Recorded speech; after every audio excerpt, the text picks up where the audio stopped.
So Sarathchandra కాలేజీలో మేమేం చేస్తామంటే ఏప్రిల్ 10th స్టార్ట్ అయ్యే బ్రిడ్జ్ కోర్స్లో first of all fundamental topics మీద స్టూడెంట్స్ స్ట్రెంథన్ చేస్తాం. సో దట్ వాళ్ళకి కాన్సెప్ట్ క్లారిటీ వస్తుంది. 8th, 9th, 10thలో ఉన్న చాలా కాన్సెప్ట్స్ ఇంటర్మీడియట్లో కంటిన్యూ అవుతాయి. అంటే ఆ ఫౌండేషన్ స్ట్రాంగ్గా ఉంటేనే ఇంటర్మీడియట్ టాపిక్స్ అర్థం చేసుకోగలరు బెటర్గా.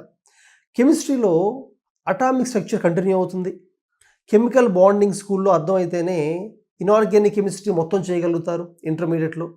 కార్బన్ అండ్ ఇట్స్ కాంపౌండ్స్ బెటర్గా అర్థమైతే ఆర్గానిక్ కెమిస్ట్రీ బెటర్గా సాల్వ్ చేయగలుగుతారు. ఫిజిక్స్లో కూడా లాస్ ఆఫ్ మోషన్ ఏ స్కూల్లో ఉంటుందో దాని కంటిన్యూషనే న్యూటోనియన్ మెకానిక్స్, అలాగే ఎలక్ట్రిసిటీ, మ్యాగ్నెటిజం, ఈ టాపిక్స్ అన్నీ కూడా కంటిన్యూ అవుతాయి ఇంటర్మీడియట్లో. మ్యాథమెటిక్స్లో స్కూల్లో ఉన్న కోఆర్డినేట్ జియోమెట్రీ కంటిన్యూ అయ్యి స్ట్రైట్ లైన్, సర్కిల్స్ బెటర్గా అర్థం అవుతాయి ఇంటర్మీడియట్లో. మెన్సురేషన్ ఏదైతే ఉంటుందో అదే 3D జియోమెట్రీగా మారుతుంది ఇంటర్మీడియట్లో.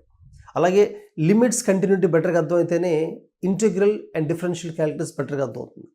ఈవెన్ బయాలజీలో కూడా స్కూల్ లెవెల్లో మనం నేర్చుకున్న రీప్రొడక్షనే ఇంటర్మీడియట్లో హ్యూమన్ ఫిజియాలజీ, అలాగే జెనెటిక్స్ అనేది ఇంటర్మీడియట్లో బాగా అర్థం అవ్వాలంటే హెరిడిటీ కాన్సెప్ట్స్ బాగా అర్థం చేసుకోవాలి స్కూల్లో. సో ఏది తీసుకున్నా మ్యాథమెటిక్స్, ఫిజిక్స్, కెమిస్ట్రీ, బయాలజీ ఏదైనా కూడా ఆ ఫండమెంటల్ స్ట్రెంథన్ చేసే ప్రాసెస్సే బ్రిడ్జ్ కోర్స్లో మేము చేస్తాము. అందుకని ఆ 45 days ఏప్రిల్ 10th నుంచి అయితే మే 2nd వీక్ బ్రిడ్జ్ కోర్స్ ఉంటుందో మే 3rd వీక్ దాకా, అందులో అప్లికేషన్ ఓరియంటేషన్ అంటే ఏ కాన్సెప్ట్ మీదైనా ప్రాబ్లమ్స్ ఎలా సాల్వ్ చేయాలి, ప్రాబ్లమ్ సాల్వింగ్ ఎలా అప్లై చేయాలి వాటిని అనేది నేర్పిస్తాము. ఈవెన్ రిగరస్ అంటే ఇంటర్మీడియట్ రిగరస్గా ఉంటుంది. Almost like daily 6 hours classes వినాలి, ఇంకో 6 hours ప్రాబ్లమ్స్ ప్రాక్టీస్ చేయాలి, అలాగే ½ an hour to 1 hour daily practice test రాయాలి.